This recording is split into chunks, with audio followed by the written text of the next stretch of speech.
into how you were saved by a prostitute. I can say a Thai vendor.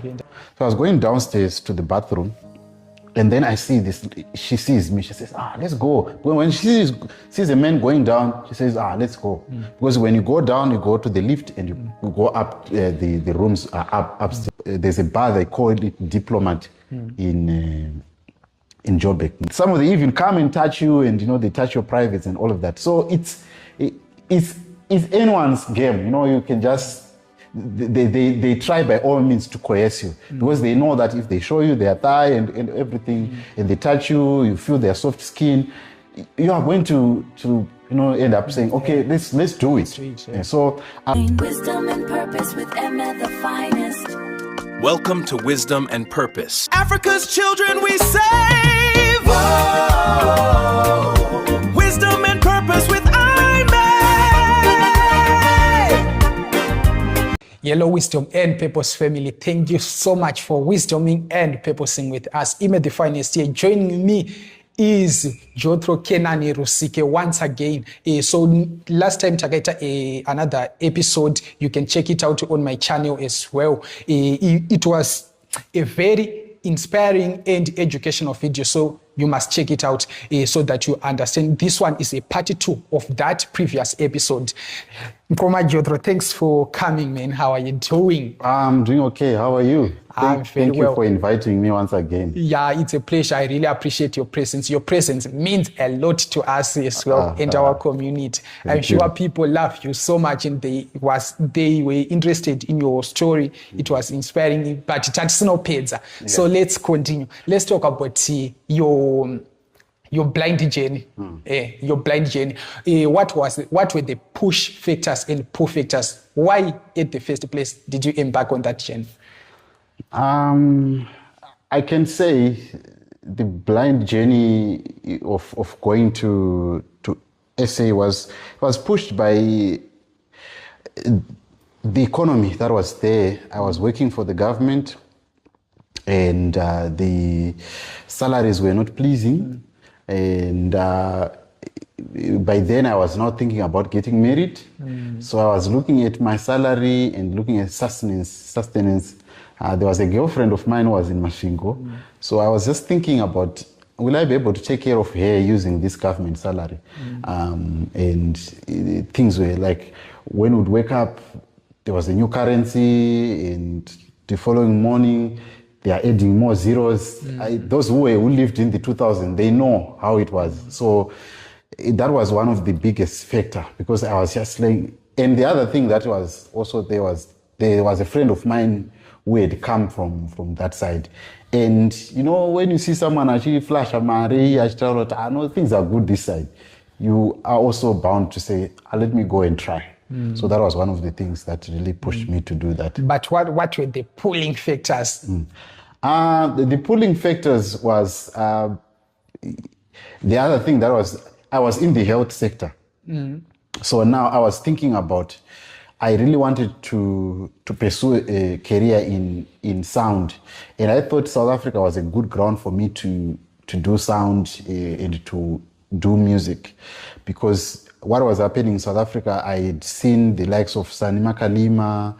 By then, there were guys who would go there and record, even the likes of Kudzi Nyakuja. They would go there and record, and you hear that sound that is coming from South Africa. So that also was a pulling factor to say, okay, South Africa is a ground for you to learn. And of course, I'm glad that I managed to go there and learn music, and I learned sound, and I also learned television production. So those are some of the things that I can say takeaways from South Africa. Well, you mentioned that you was working in the health sector. What were you doing?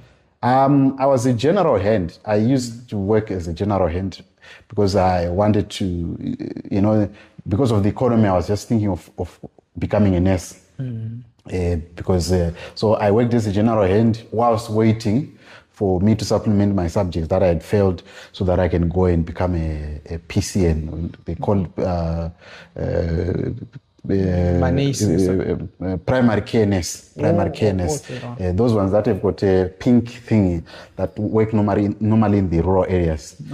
So I was thinking about doing that in the interim. So I was saying, okay, if I go through the system, I see how the health sector works, then I can end up becoming a nurse. But having seen, you know, I was like, no, I can't work.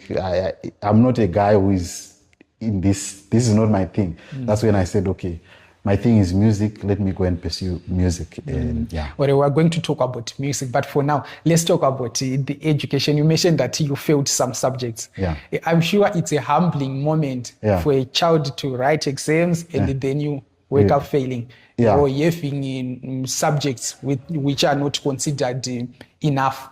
Yeah. So how was it for you? It's very humbling, but also when I look back in retrospect, I say much of it it was because of me.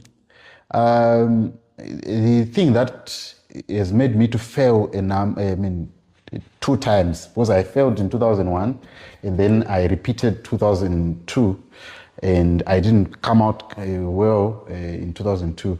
But in all the things that I did, I realized that I'll be knowing things, but I'll be overconfident. And by being overconfident, you make a lot of mistakes, and you end up, answering things that are not supposed to be answered, and you end up, going off topic. So these are some of the things that I encountered, and looking back, I would say these are the things that the mistakes that I would make, that would, sometimes like if you check my 2001 results, I had 6 Ds. Oh. So you'd see that I was not just an average student. I can't say I was an A student, but I would say and most of the guys whom I went to school with, they will say, this guy is intelligent, but is overconfident. So these are some of the things that I look back in retrospect, but I would deny that I'm overconfident. And my teacher then once said to me, which are D? And I actually came out with Ds. So these are some of the things. That moment, I think it was a moment for me to realize that, okay, don't be overconfident when answering questions. Take your time, take a sigh of breath, and understand the question before attempting to answer it. Yeah. Well, in our previous conversation, we did dig deep into how you were saved by a prostitute. Yeah, that story, I was like, hey, come on, all right, what happened exactly? Take us through the whole journey. Right. Maybe what I can say is, I was this prostitute or this sect. I don't want to use this. I can say a Thai vendor. Thai vendor, so that I can respect other people who are doing their own business. Now, this Thai vendor, I got into there's a bar, they call it Diplomat in Joburg. Most of the people, they know it. So we were watching soccer. But I was wearing a nice t-shirt. So these ladies, what they do is when you're in the bar, you guys are drinking your beer, the others are drinking their drinks, others are watching soccer. It will be like everyone is there. And whenever they see a man, they'll say, let's go. Yeah, let's go. So some of them even come and touch you, and they touch your privates and all of that. So it's anyone's game. You can just they try by all means to coerce you, because they know that if they show you their thigh and everything, and they touch you, you feel their soft skin, you are going to end up saying, okay, let's do it. Yeah. So I was going down the stairs, because the bar is 1 floor up. It's on the 1st floor. So I was going downstairs to the bathroom. And then I see this, she sees me, she says, let's go. When she sees a man going down, she says, let's go. Because when you go down, you go to the lift and you go up, the rooms are upstairs. So there I am, I'm getting to the bathroom, I do my thing. As I'm coming out, then she says, come, let's go. Then I said, look, my sister, this story of let's go upstairs, that's not my business. I'm just here, this is my first time here in Joburg. So I spoke to her in English. Then she says, don't worry, Taurani Nation. So yeah. Then Taurani Nation, what happened? this is what happened. I came here, and this is my first time. I'm actually to try and look for greener pastures like everyone else. But the guy that I came with in the bar, I can't see him. So I didn't know if he had also taken a prostitute and gone upstairs, or he had gone out. I don't know. So now I'm struggling. First time in Joburg, this is around 10 p.m. in the evening. It was around 11 p.m. And I'm wondering, how am I going to move around Joburg? Then she says, okay, I'm going to help you. Then she said, I'm coming back. Then she went down and she went with I think she went to fetch something. Then around 10 minutes, she said, wait here. Then I waited for her. Then she came and said, come. Got into the lift. She took me to 6th floor. Then she says, okay, I heard your story. And then the ladies that were there said, this guy is so handsome. So the other one was saying, we don't know the man. Like, there were 3 ladies. And I was like, what? So now I was not thinking about the stories that I hear that these ladies, they can, rape a man. I was like, what's going to happen here? So that was the moment. And then she says, we are going to help you. But we know some people, some of our clients, they come here, and some of them, they are working construction. They can assist you get a job. So today we are going to give you 50 rand so that you can get by, but you can sleep with us here. Then she says, I don't have a client, so you can sleep here on the floor. Then I can sleep here on the bed, because those were single beds. Said, okay, you can sleep on the floor, we can give you blankets, and then you sleep on the floor. I said, okay, then that's fine. So that's how she helped me. And we kept on communicating, but life happened. I started to get, breaks when I was now in South Africa. I tried to help her. She was saying, like, the jobs that I was offering her, they were not enough to replace her prostitute work. So I ended up leaving it, because even if I offered somebody to come and help her, she would go back to because maybe she was addicted. Yeah, I think it is an addiction. Like, imagine these guys would charge something like 50 rand per your short time or something like that, and then for that 50 rand what they are charging, in a day they would make something like 3,000 rands. By then 3,000 rands was pretty much like close to, because $1 is to the rand was around 7 rand. So just make your mathematics there. You are making pretty much like $300 in a day. And then the other one goes to the owner of to the rooms, because they will pay the rooms every day. So they will pay something like I think like 300 or 400 per day. Now, where would somebody get a job that pays them because 3,000 was someone's salary. So if you then say, leave this and get a job that gives you maybe 6,000 rands per month, it won't make sense. It won't make sense, because that's a 2 days job, even though sometimes they will get beaten by some of the clients and all of that. So I realized that I can't help her. And she would say, look, this job is taking care of things. I can even buy a car or something like that. So she wouldn't leave, but such is life. What does that experience taught you about life? It taught me that, I used to be judgmental about these guys who are doing Thai vending. But it taught me that, yes, these people, they are in these scenarios that they are in. But it's not all of them that got into this work because they wanted. Because how she got into this was, and I know there are a lot of ladies who are in this business, or who once got into this business that are in South Africa, who got into this business because there are others who came back from South Africa and came back to Zimbabwe and told them that I'm working at a massage, I'm working at a hotel or something like that. And then she would go there hoping that she's going to go and get a job at a hotel. And then she gets there, the lady would tell her, look, matoya sisi, basaratu itandirori. And then someone would say, no, I can't do it.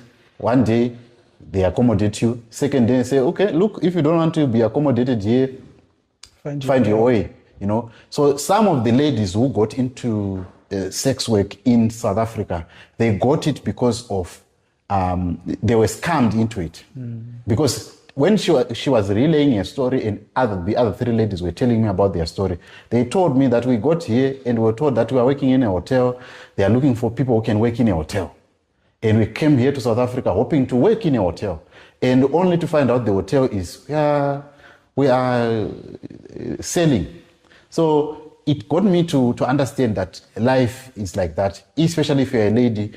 Don't just fall for any job that you are told, you are promised by people outside Zimbabwe to say, come to this place, because at the end of the day, these are some of the things that ladies fall for, and it will be difficult. It's like you've gotten into drugs and then you can't come out. So these are some, I had a bit of a soft spot about that, though I know that you can quit, you can make a decision to quit. I think when we are talking about prostitution, people are too judgmental, but if we look at it from the roots, and you find out that most of people who judge prostitutes, especially ladies, they are actually prostitutes. Yes. Also, because some will dump a guy because he didn't manage to buy flowers for you, and they will go and sleep with another man for money or for grades. If we are talking about universities or for something which is not that important also. And they condemn or they judge those who stand on the touchline saying that these are prostitutes. But in a bracket team, everyone is a prostitute. Those who are sleeping with other men for grades or for other things, and those who are standing on the touchline, they are all prostitutes. But let's talk about your first job in SA. How was it? And what were you doing? My first job in SA, I was actually selling ice cream. I was those guys who sell, who have got those bikes, those tricycles. Yeah, that was my first job. I can't say that was my second job actually. The first job that I did was we went to there was a construct. We went at a construction week, a place that is called China Mart now. We were there when it was being constructed. So that was my first job, I can say. Then I went to do ice cream business. But at China Mart, what we were doing was there were beams. So I was using a cutting torch to cut beams. So when there, they would say one darker boy, and then we went there and then they started working. So as we were going out to do break on that first particular day, as we went to do a break to find food, and then there was a white guy who came and said, guys, I'm looking for guys who can help me to cut some beams. I said, okay. Then we left the darker boy because it was too much. I mean, nobody wants to do that because those guys, they'll be on your case and you'll be working very, very hard. So that's when I started to do cutting some beams, that were not done well, and then would cut them and then weld them back and everything. So that was I can say my first job. And then the guy did not want to pay us after almost most people were getting money after every fortnight. So after a fortnight, we didn't get paid, and another fortnight we didn't get paid, and then we ended up leaving the job. That's when I started to do ice creams. How was the ice cream business for you? Because here in Zimbabwe, the way they work here is something else. I don't think if you are stranded, you will agree, because at first you have to pay so that you are teasing ice cream or something like that. Was it the same case to you? No, with South Africa, it's a bit different because these guys, they will give you stock, and then you come back in the evening. They meet what you have sold, and then after that, at the end of the week, then you get your commission. So let's say you are selling, because with I think about 5 types of ice creams. You're selling this ice cream, you would know that your profit is this much. But so as you are selling ice creams, we're selling them in the colored community. So we had the challenges because some of the colors would come and they would point a gun at you and then they take the ice creams. So these are some of the things that would, so we would know areas to avoid. But then there are areas that would go, like I remember, I used to sell ice cream at a cemetery called Avalon Cemetery, which is in Soweto. So every Saturday, because they do funerals mostly on Saturdays. So every Saturday we would go to that Avalon Cemetery and sell ice creams at people that are at a funeral. Because we know that people, they'll say, it's what, because they'll be, and then they start buying ice cream. But they'll be complaining that you come and selling us ice cream here. We are mourning. Why are you so cruel like this? But after that, when they are done, they'll come back and they buy the whole box and you leave the place stock out. So these are some of the things that we'll do and go around. So that was the experience. But it helped me because I would sell ice creams on Friday, Saturday, Sunday. During the week, I would go there and do my sound engineering school. So I was balancing the two. I would go to sound engineering school. Then after, on weekend, Friday, Saturday, Sunday, I go and do the ice cream business. So that's how I was surviving. You mentioned that in colored communities, you encountered some gunpoint experiences in other stuff, and that brings me to my next question. In our previous interview, you mentioned that also you escaped death 4 times. So we want to understand, what does that experience taught you about life? And when you hear the word death, what comes to your mind? When I hear death, I understand that you don't die before time. You die because it is time. Because if I look at the encounters that I had with death, I know that at that particular time, it was not my time. And when time for death comes, you can't escape it, and it will happen. Because there was a time I remember I was flying from Singapore to Dubai, and we encountered some terrible turbulence when we were crossing over on top of India, and this turbulence, I think we lost altitude from 38,000 to 32,000, and I remember the captain speaking and he was saying that everyone please sit down, like everyone calm down, because like the situation was terrible. I was with some of the pastors in Zayoja. I don't want to mention names, but these are big pastors, and they were praying behind me, and to me I was so relaxed, because not because I was not scared of death, but I was just saying in my mind that when it is the time for me to die, I don't need to escape it. It is God's time, and it will happen on its own. So yes, death is fearful. We have been taught or we've been conditioned to fear death. But death, when it comes, there is no way that you are going to escape. I think there was a book that we read when we were growing up. It was a pace-setter. It was called God's Case, No Appeal.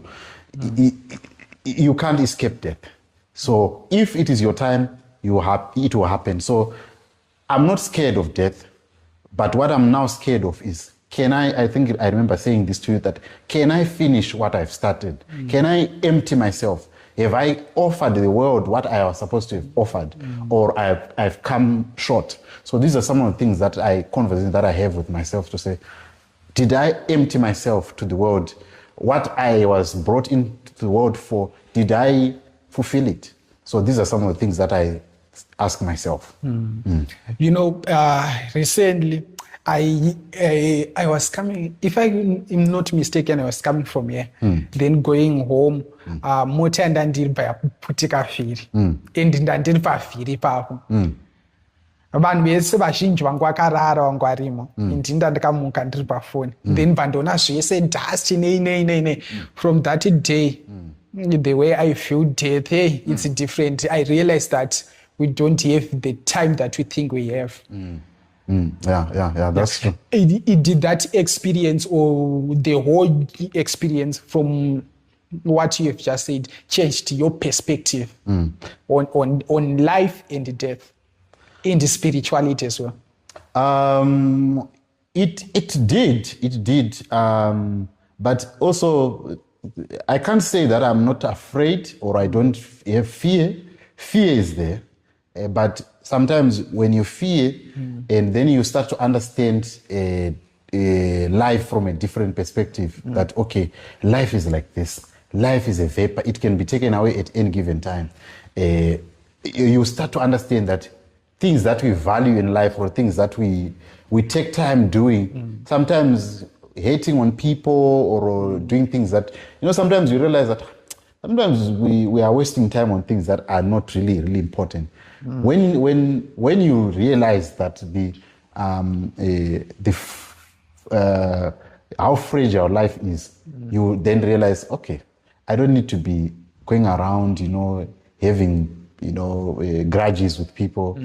Yes, you can have somebody that you do not like, but having grudges or those things that you get into death with them, I don't think it is worth it. So that's my perspective on life.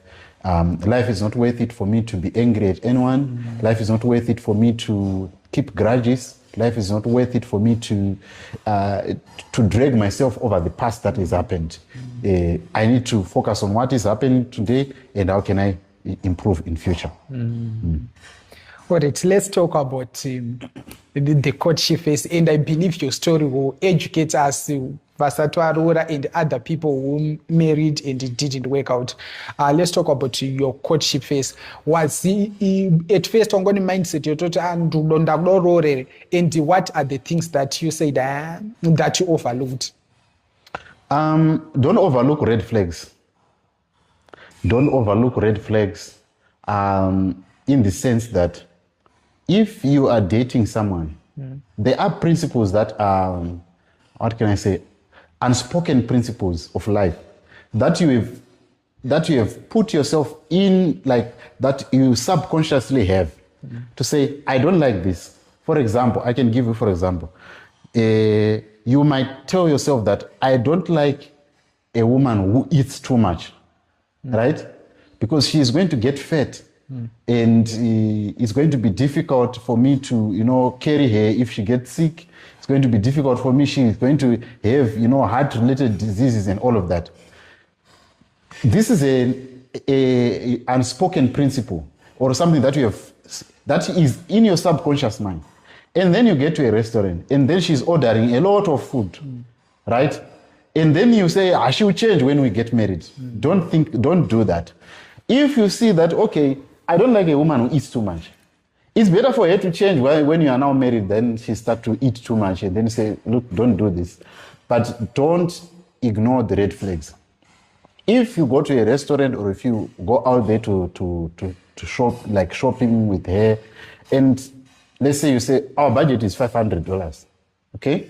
We want to buy stuff for $500. And then at the end of the day, she is spending more than $500 and she expects you to find money somewhere, but you have already outlined to say we want our cap is this, we cannot exceed this, and then she expects you to do something, then you are not building anything.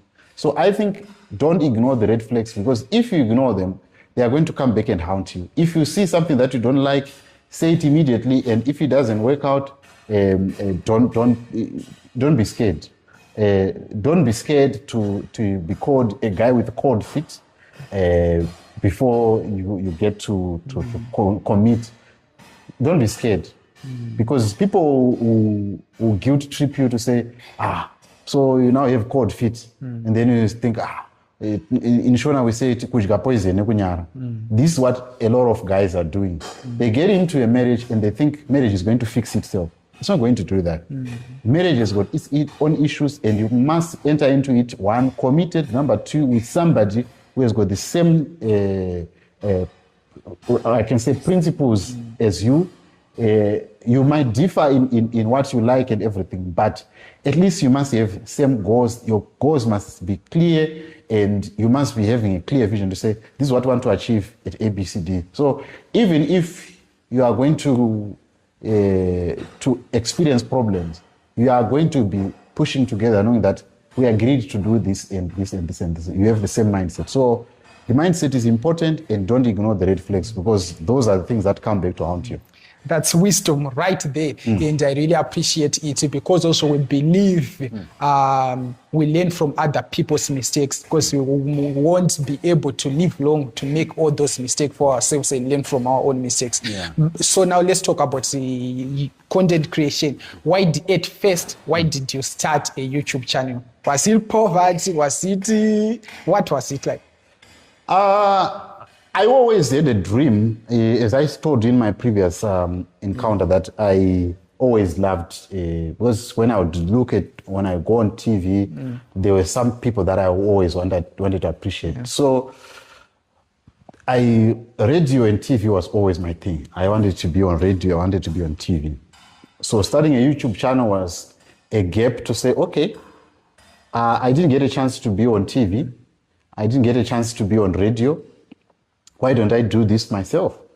Let me start a YouTube channel and make mistakes and do things. Well, let me cut you there. Let's take a quick short break, then we'll be right back after this. All right. Wisdom and purpose with Ime the Finest. All right, welcome back.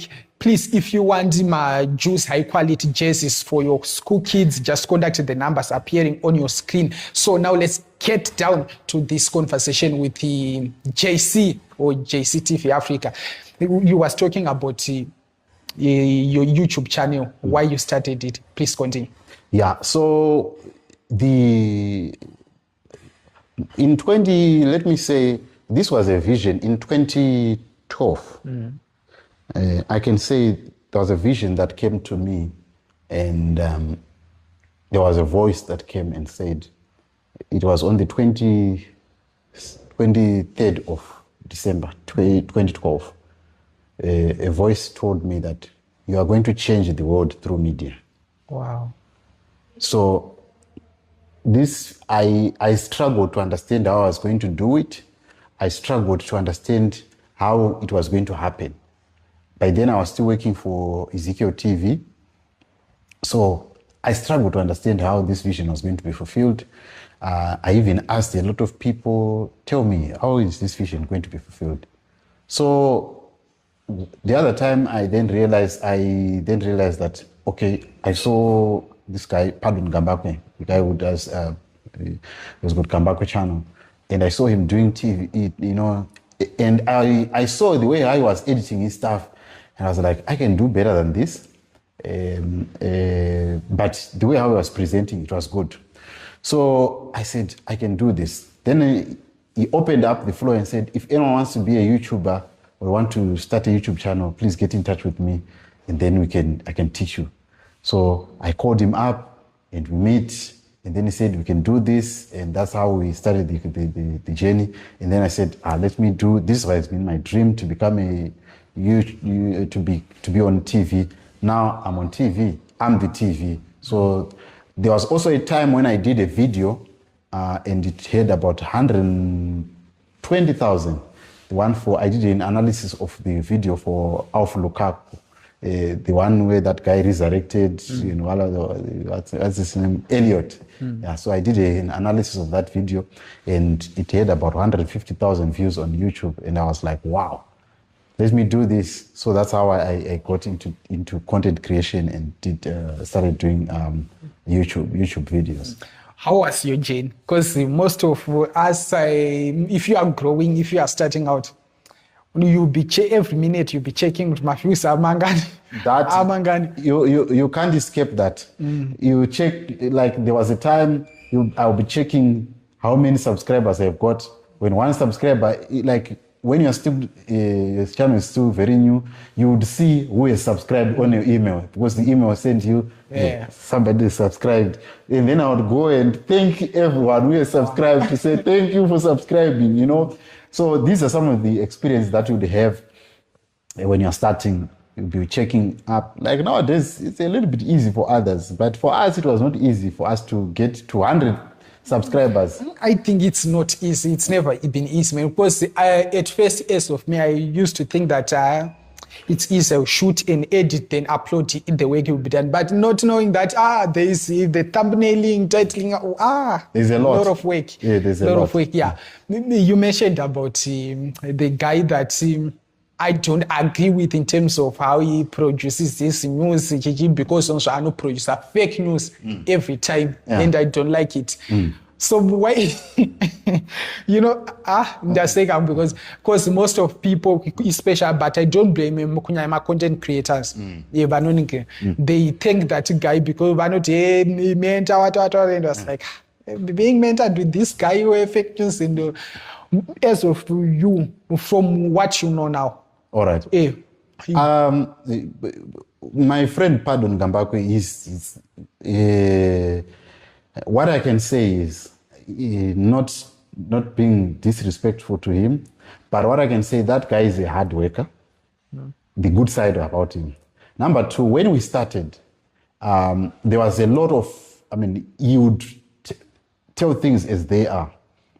But as you get into the journalism of producing content that is to do with politics, you must be careful of what they call chicken feed in intelligence.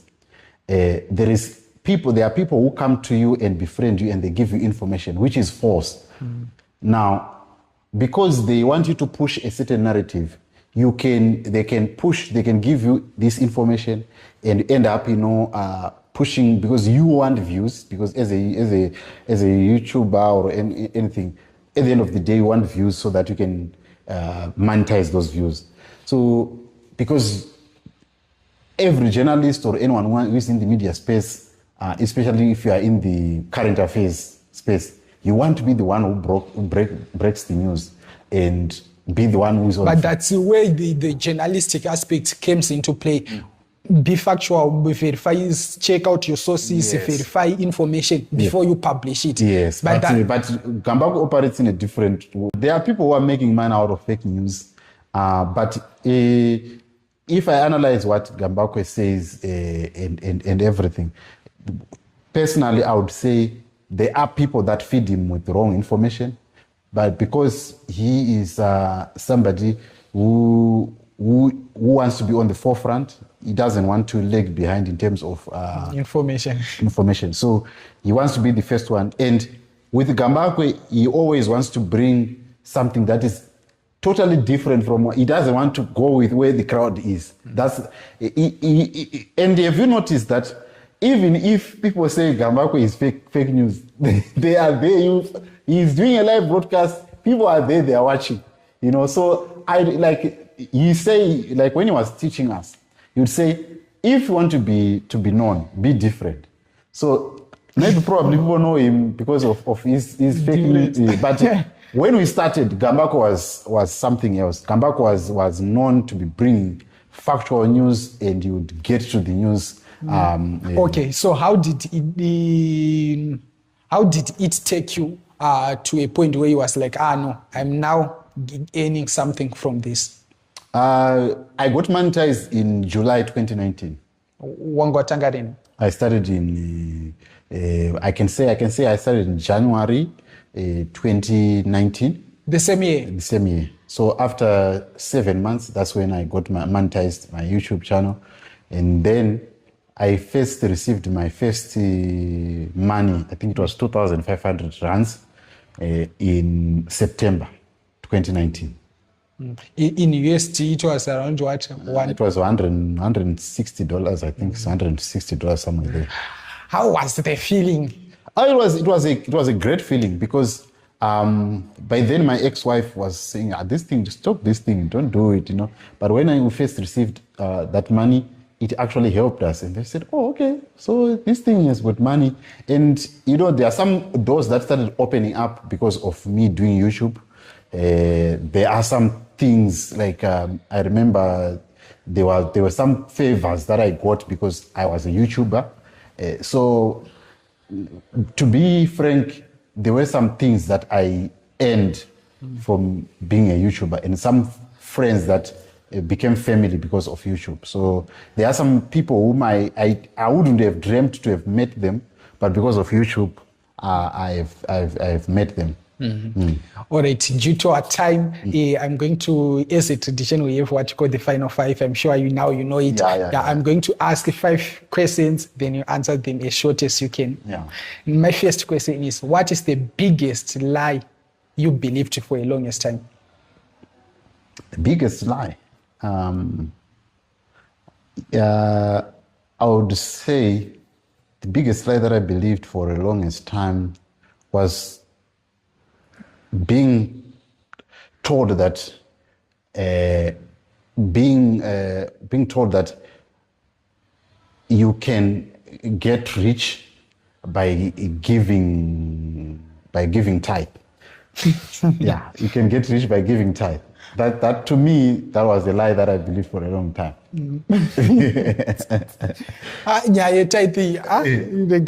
So my second question is, what is the best and worst thing about rural life? The best thing and worst thing, let me start with the best. The best thing about rural life, it teaches you a all-rounded life. You learn things, you learn to live. There's a scripture I think kuna Philippians said, I've learned to live to be a base, and I've learned to live with nothing. And so it teaches you the good side of these other sides of life. But also the worst part of the environment does not teach you the other side of life. So you only get to know it when you've grown up. And sometimes it is they say it's difficult to train old dog new tricks. So sometimes for you to adapt to urban life, sometimes it's very difficult. So I would say if you have got a child that is in the rural area, please bring them to town when they are early so that they can make a decision about which life do they want to live. And it can also open up how they view life. So those are the two things. The environment is not so great at some point. If you had to go back to your early days and you are asked to choose a career path which is different from what you are doing, what would it be?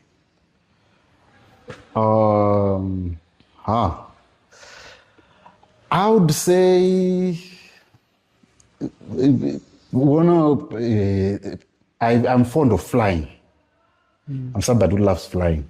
And I think if I was going to have chosen, probably I would have chosen to be a pilot. But because our environment did not make us to be acclimatized with flying, and I always thought that flying is, they need so much mathematics and everything. Yes, there is mathematics in it.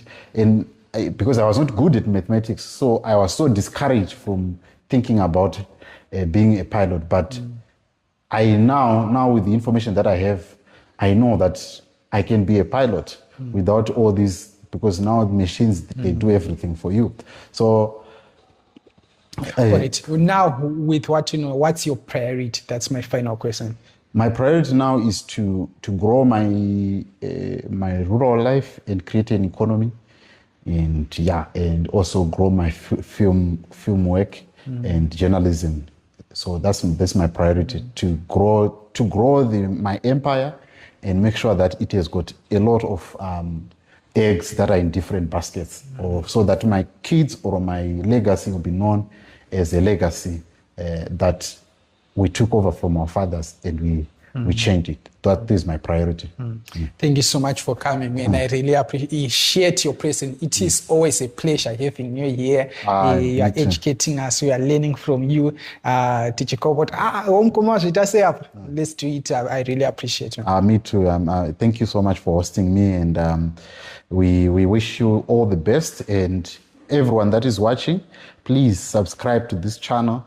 And we want to push this channel. How many subscribers you have got now? 1.5. Right. Yeah. Let's take it to 2,000, 3K. If you're watching this when you are still on 1,000, you are the subscriber that we are waiting for to push it to 2,000.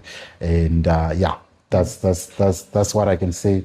Ime the Finest is one of the greatest interviewers, and he's going to be one of the biggest podcasters in Zimbabwe. Watch this space. Thank you so much, Wayne. And please, Yes, he said, let's hit. My goal this year is to hit 10K. Let's push it to 10K this year. Thank you so much for watching. This is Wisdom and Purpose with Ime, where we help you and more wisdom become happier, healthier, and more wiser, so sometimes more healed. See you on the next episode.